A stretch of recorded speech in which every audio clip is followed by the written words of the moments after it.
दरअसल मौन तो हमारे भीतर मौजूद ही है। वह तुम्हें सदा से पुकारता रहा है, लेकिन तुम इतने व्यस्त हो दूसरों के साथ भाषा में, बोलने में, झगड़ने में, मित्रता शत्रुता बनाने में। तुम इतने व्यस्त हो बाहर कि तुम्हारे भीतर अंतरतम से उठी मुरली की पुकार तुम्हें सुनाई ही नहीं पड़ती।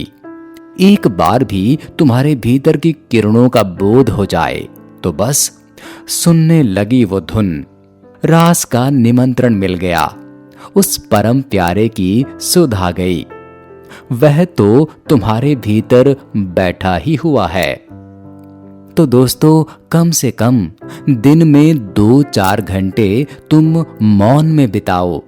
नियम ही बना लो कि 24 घंटे में से कम 4 घंटे तुम अपने लिए दे दोगे, बाकी के 20 घंटे दे दो संसार को। 4 घंटे अपने लिए बचा लो। अभी 4 घंटे बहुत लगेंगे तुम्हें, तो 1 घंटे से ही शुरू करो, लेकिन 1 घंटा अपने लिए बस बचा लो। उस 1 घंटे में फिर तुम बिल्कुल चुप हो जाओ। पहले पहले कठिन होगा, होंठ बंद कर लेना तो आसान है, लेकिन भीतर की तरंगे बंद करना बहुत कठिन है। लेकिन साक्षी भाव से उन तरंगों को देखते रहो, बस देखते रहो, देखते रहो, देखते रहो। धीरे धीरे तुम पाओगे कि विचारों की गति कम हो गई।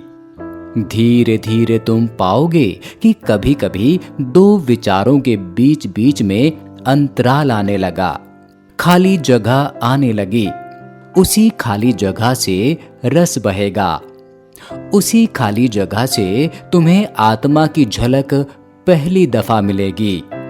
यह झलक ऐसे ही होगी जैसे वर्षा में बादल घिरे हों और कभी कभी सूरज की किरणों की झलक मिल जाए क्षण भर को, और फिर से घटा छा जाए, फिर सूरज ढक जाए।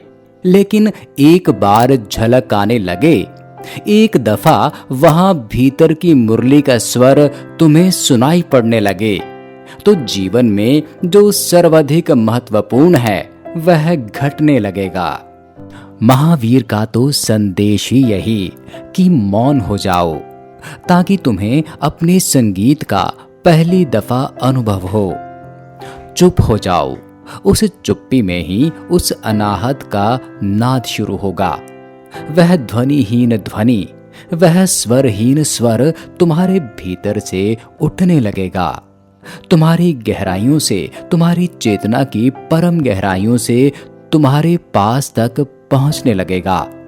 लेकिन मौन उसकी अनिवार्य शर्त है, और मौन का अर्थ है होंठ से मौन, कंठ से मौन, भीतर विचार से मौन। धीरे धीरे सब तलों पर, सब परतों पर मौन। तब तुम मुनि हुए।